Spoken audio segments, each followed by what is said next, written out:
نکاح کا مطلب ہے دو گواہوں کی موجودگی میں ایجاب و قبول کرنا۔ مختصر سے لوگوں کے بیچ بیٹھ کے نکاح ہو جاتا تھا، مختصر سے لوگ ولیمے کی دعوت کے بعد دعائے خیر پر اپنے اپنے گھروں کو چلے جاتے تھے۔ ہندوستان میں مسلمانوں نے ہندوؤں کو دیکھا کہ وہ مہندی کی رسم کرتے ہیں، اس پر پھر اتنی زیادہ توجہ لوگوں کی بڑھ گئی کہ وہ باقاعدہ شادی کا حصہ بن گئی، باقاعدہ اس پہ بہت بڑا سرمایہ خرچ ہونے لگ گیا۔ پھر اس کے ساتھ ساتھ فی نفس ہی عورت کا ہاتھوں پہ مہندی لگانا تو ناجائز نہیں، لیکن اس میں پھر ایک باقاعدہ تقریب رکھ لینا، پھر مرد عورتوں کا اکٹھے ہونا، پھر ڈھول ڈھمکا ہونا، پھر شور شرابہ ہونا، اس کی شریعت قطعاً اجازت نہیں دیتی۔ پھر یہ ہوتا تھا کہ شادی سے قبل جب رشتہ طے ہوتا تھا تو طریقہ یہ تھا کہ لڑکی اور لڑکے کا نکاح کر دیا جاتا تھا اور مناسب وقت پر رخصتی ہو جاتی تھی۔ نبی پاک صلی اللہ تعالیٰ علیہ وسلم نے حضرت سیدہ عائشہ صدیقہ رضی اللہ تعالیٰ عنہ کے ساتھ نکاح کیا اور 3 سال کے بعد رخصتی ہوئی۔ چلے بعد میں لوگوں نے اگر نکاح نہ کیا تو پھر کہا کہ نسبت طے کر دی ہے۔ یہ بڑا سونا، اچھا، صاف ستھرا فکرہ تھا۔ اب باقاعدہ اس نام کو منگنی کا نام دے دیا گیا، اور ہم دوسروں کی چال چلتے چلتے اپنی وفاداری بھولتے جا رہے ہیں۔ دیکھا دیکھی نا لوگوں کی، دیکھا دیکھی۔ میرج ہال کا تصور صرف اتنا تھا کہ اب آبادیوں میں جگہ موجود نہیں ہے تو باقاعدہ ایسے ہال بنا لیے جائیں جن میں نکاح آسانی سے ہو جائے، لیکن اب تو مہنگے سے مہنگا ہال، اس میں پھر سہولیات، پھر اس میں آسانیاں، پھر کھانے کی بھرمار اور مختلف ڈشیں۔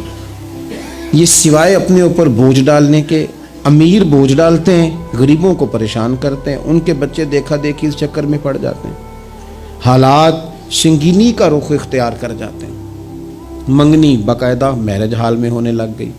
اللہ تعالیٰ معاف فرمائے تو وہاں بھی مردوں عورتوں کا اختلاط ہے باقاعدہ۔ ابھی اس کا نکاح نہیں ہوا، وہ تو غیر محرم ہے، اس کو انگوٹھی دی جاتی ہے پہنانے کے لیے، اور لڑکا لڑکی کے ہاتھ میں انگوٹھی پہنا رہا ہے۔ ناراض نہ ہونا، حاجی صاحب بھی کھڑے ہوتے ہیں، نمازی صاحب بھی کھڑے ہوتے ہیں، وہ صاحب بھی کھڑے ہوتے ہیں جو مذہبی تقریبات میں آگے آگے دکھائی دیتے ہیں، لیکن یہاں دین ہی نہیں یاد آ رہا۔ کوئی شخص کلام کرنے کو تیار ہی نہیں ہے کہ میاں یہ تو حرام ہے، حرام ہے، اشد حرام ہے۔ جب تک ان کا نکاح نہیں ہو جاتا یہ ایک دوسرے کے لیے محرم نہیں ہے، لیکن کوئی روکنے والا نہیں۔ تقریبات بڑھتی گئیں، بوجھ بڑھتا گیا، بہت بڑا سرمایہ۔ ویسے بھی مسلمان نے کوئی، اس کی تو زندگی بڑی بامقصد ہے، اس نے کوئی یہاں الجھ کے تو نہیں نہ رہ جانا۔ پھر اور باتیں بڑی، سالگرہ ایک پورا وتیرہ اختیار کر گئی ہے، گھروں کے اندر سرائیت کر گئی ہے سالگرہ، ایک پوری تقریب بن گئی ہے، ایک پورا خرچہ لے گئی ہے وہ۔ کیا مسلمان اتنے اپنے آپ کو فضول سمجھنے لگے ہیں معاذ اللہ کہ وہ فارغ ہیں جس کام میں جو مرضی ایک ماحول بناؤ، اور پھر چلتے چلتے طرح طرح کی تقریبات اور طرح طرح کے، یہ فلانا جشن بہاراں آ گیا ہے تو یہ اپریل فول آ گیا ہے تو یہ بیماری نیو ایئر نائٹ کی آ گئی۔ میں نے رات بھی کہا تھا، جس قوم کی بچیاں کشمیر میں روز روتی ہوں وہ جشن منائے گی سڑکوں پہ نکل، جن لوگوں کے بھائی برما میں کاٹ دیے جاتے ہوں وہ جشن منائیں گے۔ او خدا کے بندو، لوگوں نے تو تنقید کر کے چپ کر گئے، تنقید کر کے۔ دیکھو جی عرب شریف والوں نے وہاں سینمے کھلوا دیے، تم تو تنقید کر کے چپ کر گئے نا۔ یہ وہ مقام کرب ہے، یہ وہ مقام خوف ہے۔ جب عرب کی دھرتی پہ عورتیں ناچیں گی تو مجھے بتاؤ نا امام حسین کے دل پہ کیا گزرے گی، امام حسن کو کیا اس سے اذیت پہنچے گی۔ آپ کو پتہ ہے سیدہ پاک کو کتنی تکلیف ہوگی، مولا کائنات کو کتنی ہوگی، عثمان غنی کو، فاروق اعظم کو، صدیق اکبر کو۔ تمہیں پتہ ہے یہ عرب کا ملک کسی ایک شخص کی حکومت کی جگہ نہیں ہے، یہ کسی خاندان کا نہیں ہے، کسی قبیلے کا نہیں ہے، کسی سیاستدان کا نہیں ہے، یہ عرب شریف تو میرے نبی پاک کا وطن ہے۔